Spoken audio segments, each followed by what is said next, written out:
यदि सरस्वती की पूजा से ज्ञान, लक्ष्मी की पूजा से धन, दुर्गा की पूजा से शक्ति, हनुमान की पूजा से बल व गणेश पूजा से धन, वैभव, ऐश्वर्य मिलता है तो सबसे विद्वान, धनवान, शक्तिवान, बलवान व ऐश्वर्यशाली शूद्र, अति दलित, पिछड़े व आदिवासी होते। पर ये सबसे दुखी, गंवार, अशिक्षित, गरीब, बदहाल यही है। अंधविश्वास त्यागो, शिक्षा को गले लगाओ। शूद्र, ओबीसी, एससी, एसटी, इनकी हिंदू धर्म में क्या हैसियत है? नंबर 1, गीता के 4 अध्याय के 13वें पद में लिखा है, ये जो ब्राह्मण, क्षत्रिय, वैश्य व शूद्र जो विभाजन है वह मेरे द्वारा ही रचा गया है। फिर भगवत गीता में लिखा गया है 9वें अध्याय के 32वें पद में, मेरी शरण में आकर स्त्री, वैश्य, शूद्र भी जिनकी उत्पत्ति पाप योनि से हुई है परम गति को प्राप्त हो जाते हैं। महाभारत में लिखा है, शूद्र का प्रमुख कार्य तीनों वर्णों की सेवा करना है। महाभारत ये भी लिखता है कि शूद्रों को संचित धन से स्वामी की रक्षा करनी चाहिए।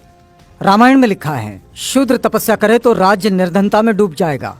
रामचरितमानस में, ढोल गवार शूद्र पशु नारी, सकल ताड़ना के अधिकारी। रामचरितमानस में ही, पूजिए विप्र शील गुणहीना, शूद्र न गुण गण ज्ञान प्रवीणा। आपस्तम धर्म सूत्र में लिखा है, वह शूद्र जो ब्राह्मण के चरणों का धोवन पीता है, राजा उससे कर टैक्स ना ले। कथक संहिता में लिखा है कि जिस गाय का दूध अग्निहोत्र के काम आवे, शूद्र उसे ना छुएं। इतरे ब्राह्मण सूत्र में लिखा है कि शूद्र केवल दूसरों का सेवक है, इसके अतिरिक्त उसका कोई अधिकार नहीं है। स्कंद पुराण में लिखा गया है कि यदि कोई ब्राह्मण शूद्र को शिक्षा दे तो उस ब्राह्मण को चंडाल की भांति त्याग देना चाहिए। गौतम धर्म सूत्र में लिखा है कि यदि कोई शूद्र वेद सुन ले तो पिघला हुआ शीशा लाख उसके कान में डाल देना चाहिए। यदि वो वेद का उच्चारण करे तो जीभ कटवा देना चाहिए। वेद स्मरण करे तो मरवा देना चाहिए। विष्णु स्मृति में लिखा है कि देव यज्ञ व श्राद्ध में शूद्र को बुलाने का दंड 100 पर्ण।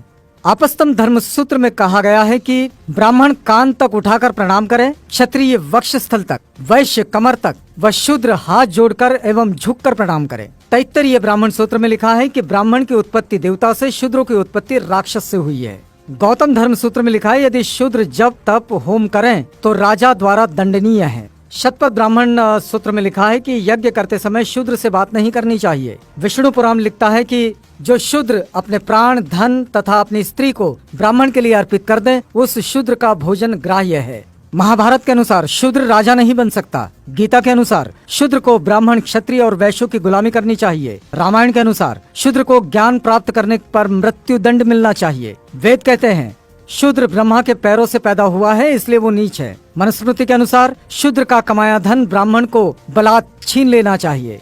वेद कहते हैं शूद्र का स्थान ऊपर के तीनों वर्णों के चरणों में है। पुराण कहते हैं शूद्र केवल गुलामी के लिए जन्म लेते हैं।